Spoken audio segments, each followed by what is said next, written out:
Welcome to Universe Live. It's Wednesday, October 12th, and here are your top 5 stories for today. President Biden criticizes Putin's threat of a nuclear strike in Ukraine. I think he is a rational actor who's miscalculated significantly. He warned about the mistakes and unknown consequences of nuclear warfare. The Orem City Council approved adding Proposition 2 to the ballot. The council approved the resolution in a 4-3 vote last night. This means people will vote in November on Orem becoming their own school district. A garbage truck crashed into the side of a home yesterday. The driver was found unconscious in the cab and was brought to the hospital. 3 people were home during the accident, but nobody was injured. Members of the Church of Jesus Christ are helping with cleanup after Hurricane Ian. You're angels to me, every one of you. You got a halo over the top of all your heads. Thousands of volunteers have completed more than 80,000 hours of service.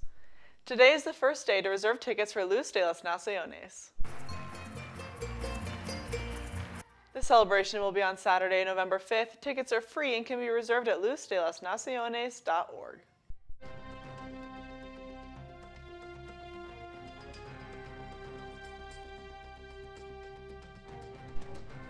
Across northern Utah, temperatures are starting to cool off, while lakes and rivers, such as Fish Lake here, begin feeling just a little colder.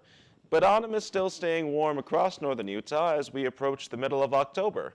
Until fall fades and we approach the last months of the year, you still have time to journey out and enjoy the colors that blanket much of the ranges in northern Utah. Just be certain to plan your outdoor excursions, because you may discover that the early morning and later evenings are getting noticeably colder.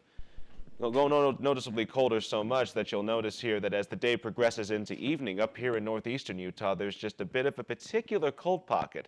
But throughout the remainder of the day, as the sun comes out and the weather warms up, it is still warm across Utah, even relatively hot down in southern Utah still. If we take a look across the statewide temperatures, we'll notice that in northern Utah, we're still averaging around the mid-70s, up in places like Salt Lake and Provo, down in St. George, still at 86, but lows beginning to dip ever so much into the high to mid-40s. If we specifically look at the 5-day forecast for southern Utah here, the high is around 87 for leading up into the weekend, with lows never going beneath the mid-50 threshold, but the same can't be said for northern Utah, with highs that are up and around the 75 and 74 region, but lows beginning to go down into the upper 40s as well. Clear and sunny throughout northern and southern Utah. The whole state's looking at a pretty cloudless week for the remainder of this week.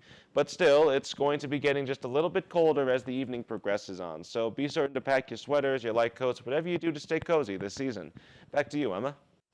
Thanks for joining us today for Universe Live. Have a great day.